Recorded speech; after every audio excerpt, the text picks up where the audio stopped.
So, hello guys and welcome to this week's tutorial. In this one I'm going to be showing you how to make this really cool, satisfying animation. It's pretty simple to make. There is quite a lot of steps. This is going to be a bit of a longer video, but I'm going to try it out and we're going to do it together. So, let's just jump right into it. So, I'm going to start off with an empty Blender scene. I'm going to delete everything, Shift-A, add in a plane. And then I'm going to go into front view, tap into edit mode, extrude this down, bring it somewhere around here. And now we've got this object. I'm going to tap into it, select everything, and Shift D and grab it on the X. So bring it out here. Now go into Edit, Preferences, and search Loop Tools, and just enable this add-on. So now what we're going to do is select this top face, only this top face, and tap into Edit mode and subdivide this. Give it a number of cuts of 5. And now we're going to select these faces.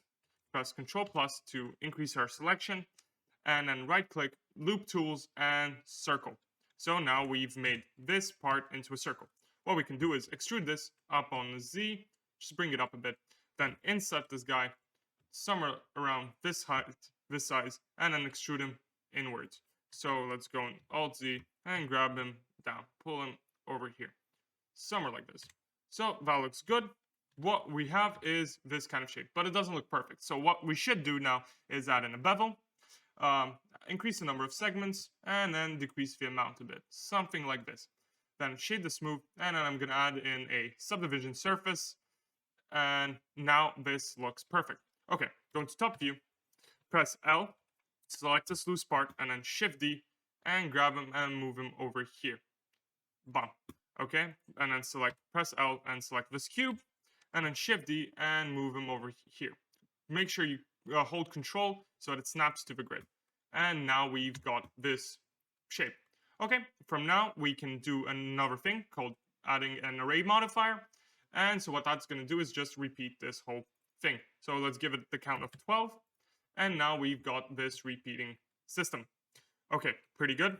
From here on out, I'm going to just add in a rigid body and make it passive, and input animated, and change the shape from convex hull to mesh, and the source to deform, from deform to final. So we want it to be like as the actual object is. Okay, now what we need to do is Shift A, add in a curve, add in a NURBS path. So that's this thing over here. Grab it on the Z, bring it up, something like this. Go into the geometry and go into the depth and change it to 0.3. Fill caps and resolution to 8.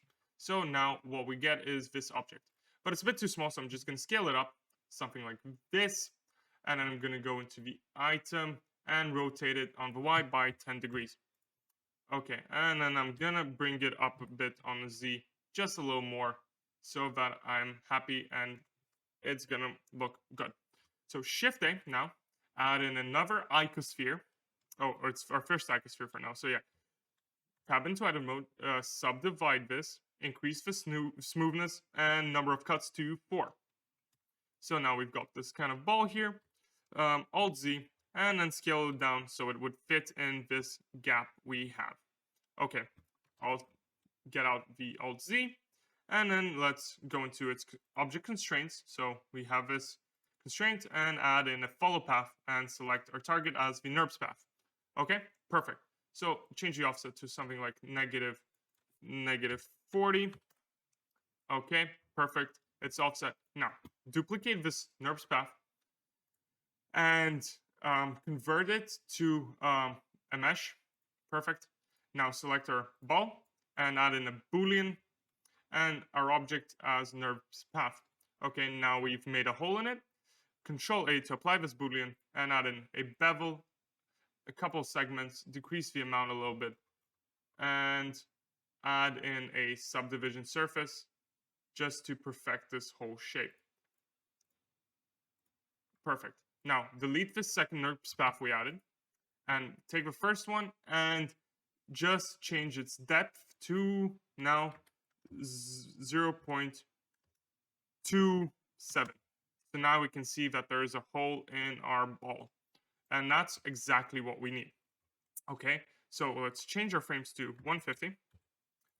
And now we can animate this a little bit. So on the first frame, we're gonna add in a keyframe for the offset, and on frame 30, we're gonna add in another keyframe, and we move it up just where it would fall off. So like just off this tube.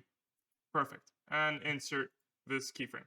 I'm gonna make it negative 106. That's, I think, perfect. Okay, from what we gotta do now is animate this base over here. So I'm gonna Shift A. I'm gonna add in myself a camera. Shift A, add in a camera. Where is it? Here. And just gonna position myself over here, like at an angle that I like, and then press Control 0, and we get our camera view. Okay, that looks perfect. So we can see that the ball will move and stop over here. But we need to animate this floor for now, because this is going to be the moving frame that we see in my animation. So add in a single keyframe for the location on the X, but first move it back to like negative 27 meters. Insert a single keyframe, and on frame 150, change it to 15. Negative 15, my bad. So what we see is happening here is we have this frame moving, and it's going to be looping. So that looks great. Okay, what we need to do now is add in some rigid body physics to the ball we have. So add some rigid body physics and change it from convex hull to sphere. And so on frame 30, we want it to be dynamic. So add in a single keyframe for dynamic. No, on frame 29, add in a single keyframe for the dynamic. And add no animated. And on frame 28, make it animated and no dynamic. So insert these keyframes. So what we're gonna have here is this motion. But we can see that the ball hasn't fallen in exactly into this hole like we would have wanted it to. So to fix this, we can either make this the floor move slower or the ball to move slower. So what I'm gonna do is change the ball speed or make it move maybe faster. So instead of being at negative 40, so I'm gonna change this to negative 50, bring it a little closer, and perfect. It falls in like we wanted. So now let's just do the same thing by duplicating this ball, tube, this pipe. Shift D, grab it on the Y, and hold Control, and move it to the side. Perfect. And now Shift D, this ball, and change the target from NURBS path to NURBS path 01. So now we will have the same animation on the other side. But we don't want exactly the same animation, because we want them to be a little offset. So just grab these keyframes and move them off by 20. And we're going to see that one moves and then the other one moves. But in this case, it wasn't perfect. So maybe in this case, you would want to adjust your timing a little bit. I'm just going to grab it maybe by 10 more frames, move it off to the side, and that's perfect. So now we can see that they both fall in, and we can look at it from a camera's perspective, and it's a looping animation. Okay, which is great. So now what we can do is add in some other objects to just fill in the space a little bit. So to fill in the space, I'm gonna go back to this plane. I'm gonna tab into edit mode. I'm gonna Shift A, add in an icosphere, and what I'm gonna do from here on, I'm gonna press P to separate by selection. So now we've made another copy. I'm gonna select these balls, and then I'm gonna take off the array and the subdivision surface and the bevel. Then I'm gonna tab into edit mode.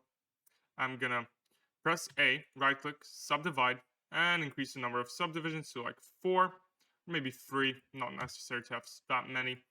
And then I'm gonna Alt Z, tab into edit mode, and then select all these bottom vertices and press X and delete these vertices. So now we can see that we have this object. Grab it on the Z a little bit. We have this object, and it is infinitely thin. underneath. So what we're going to do is add in a solidify modifier. So it's going to give it some thickness. And I'm going to add in a bevel. I'm going to increase the number of segments and decrease the amount. And that's going to make it a tighter edge. Okay, that looks great. And we shade it smooth. Perfect. So what I'm going to do from here, I'm going to tab into edit mode, grab it on the Y and bring it over this circle. And then I'm just going to scale it down so that it is the width of the bottom, so that it's right above this object, above this hole. Maybe scale it down a little more. And I'm going to grab it down. Okay, perfect. Now, make sure you tab into edit mode and grab it on the X and move it up to here. Okay, so we can see that our camera won't be picking up this object no matter where it moves. So we can move it up a bit more above the other holes. Grab it on the X over here. Okay, that's perfect. So we have it over here. So what we can do from here on this frame, I'm going to first of all go into its physics property and turn off a rigid body because it had a rigid body on it. And now we can see that this object just moves and comes into frame. Okay, so let's go here, go into top view, tab into edit mode, and then shift D and grab this guy over the other hole. And now we can see that this object will move in. But on frame 1, there's nothing where in the place that it was. So we're going to go back, select both of these and duplicate them, and then grab them into this position. And now we can see that the balls fall into there. So let's move them back up a bit. So and now it's all about adding these caps over where you want them to be, over these holes. So basically now just add these objects into places where the other ones are on the last frame. So something like this, and I'm going to press, just select these to delete them. So it's just a lot of trial and error and putting these caps into position. So I'm going to press L and Shift D and grab it on the X and move them over here. And just keep looking out for where they should be. So on the last frame, there should be another cap over here. Shift D, grab it on the X, and these should not be here. So let's keep going. And I think now I've filled in pretty much everything, and now this is a looping animation. But now let's add some more motion just to make this whole animation pop just a little bit more. So what I'm going to do is I'm going to tab into edit mode while selecting all these caps. I'm going to press A, and then press P and separate by loose parts. So we're separated them all. Tab out of edit mode and move to a new collection by pressing M and just call this caps. Okay. So now all these objects are here and they're their own thing. And now we can animate every single one of them. So yet again, now there's going to be a lot of trial and error and just moving them around into positions that we would like them at. So on frame 1, for example, I want this cap to start off at the bottom. And then on the next, in the next 30 frames, I want it to go up to 1 meter. And then go back to where it originally was. Let's copy this height, Control C, and just input this into here. So we can see how this is moving now. And then press T to Bezier. And now we can see how the motion is nice and smooth and they move up and down. And you just adjust these keyframes, move them around as much as you like it. So something like that looks good. So now we've got this movement looping. So, and yeah. So let's move this one also. And you just rinse and repeat. So add in a single keyframe for the location, for the Z location, 30 frames in, maybe move it up to 1 meter, insert a single keyframe, maybe I'm gonna move this frame 10 frames onwards, and on like frame 55 I'm gonna move it down to where it was initially. And now select these frames and press T and change it to Bezier. And just rinse and repeat this whole motion with the rest of the caps. And when you do that, you'll get something like this. It looks really good, and we can just keep this going, and we can see it loops. So now we can go basically into the lighting and shading. But just before that, just 1 second before that, I'm gonna Shift A, add in a plane, grab it on the X, grab it on the Y, just a tad, so we have it over here.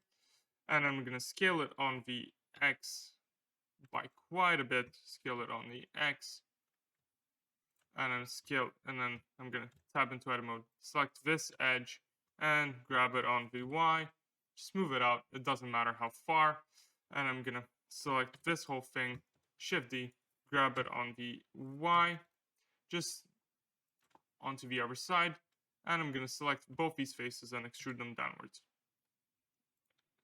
So what I'm gonna do now, I'm gonna grab these grab these on the Z, just a tad, like that, and I'm gonna add to them a bevel modifier, add in a couple more segments, decrease the amount a little bit, and shade it smooth. So we can see that now our whole plane looks pretty good. So now let's just add some lighting.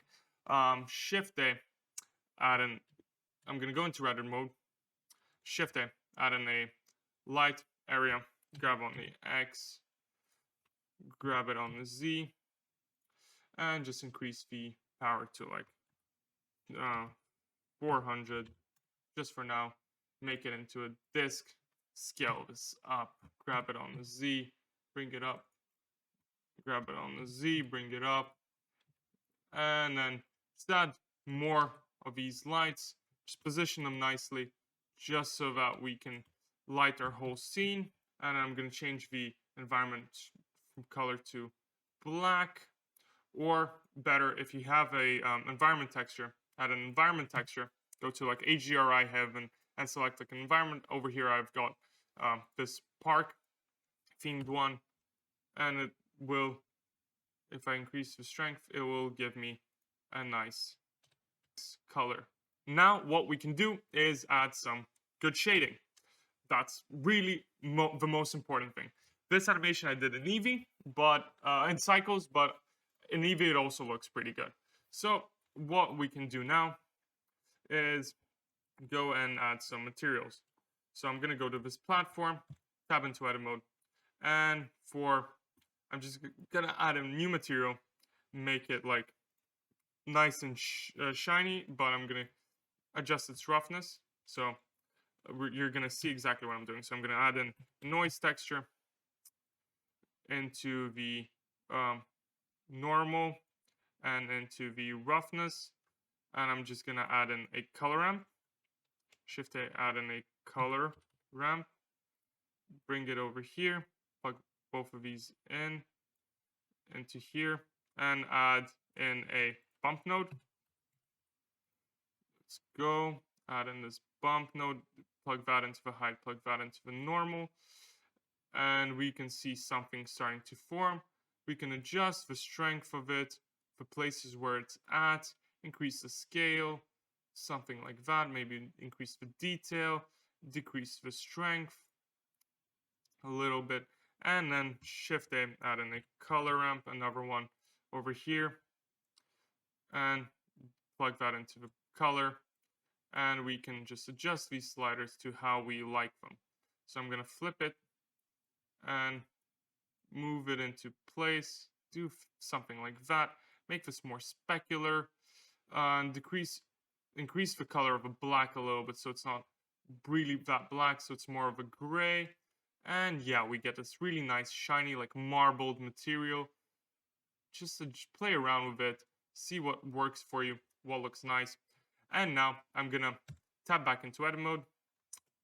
I'm gonna look here, select these faces and these ones, and then press Control plus 2 times, and then I'm gonna add a new slot, new material, and assign this. So now we've got a different material over here. I'm just gonna make it metallic and a bit darker. So now we've got this nice metallic, low roughness material, and we can just keep adding a little bit more on. So I'm gonna go back here, and I'm gonna select also these 2 boxes and everything around it. So everything around it, and I'm gonna press Control I to invert, and then I'm gonna add in another material, make it new, and assign. So now I want this just to be nice and smooth, so no roughness, very specular, and just white as hell. So we can see what this looks like in rendered mode. So we have this cool looking material over here. Okay, let's add some more things to the balls. So let's go out of this view. I'm gonna add in a little timeline over here just so I can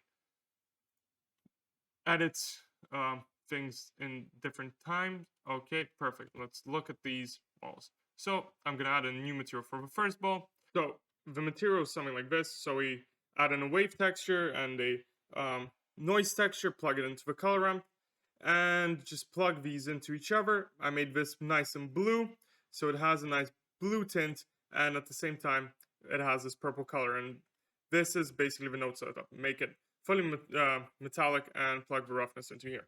And for the other ball, we're just gonna add a new material, and it's gonna be very similar to the previous one. So we can just shift Control C, and then go here, select everything over here, X, delete, Shift D. Oh no, Control V, my bad. Okay, so now we have the same material over here, but instead of that, we can just delete this. So now we have this cool looking material. Change the color from blue to like a golden color, and make the emission a nice green, and yeah, keep the strength at like 100, and maybe add in some Voronoi or whatever you really feel like, whatever suits you. Play around with these nodes and just figure out what suits you, what looks nice. Voronoi is not good. Add in a Musgrave. That's my bad. Add in a Musgrave texture. Plug that into here. Yeah, and we get this really cool looking material. Okay, so now we have these 2 materials, and make for these rods, I'm gonna add in a new material, make it metallic, low roughness, and just maybe darken it up a bit. And then I'm gonna select this one and select this one, Control L, and link the materials. So now they both have the same material. Okay, perfect. So for these caps, because I was doing this in cycles, I made them transmissive. So I went, added a new material, and made it just pressed X, Shift A, I added Control Z, added a new material, I pressed X over here, Shift A, added in the glass BSDF, and just made it a nice like bluish color, and increased the roughness a little bit. And then I just selected them all, and Control L and linked the materials. So, and then Control L and link the materials, and now they all have the same material. And if we look at it in cycles,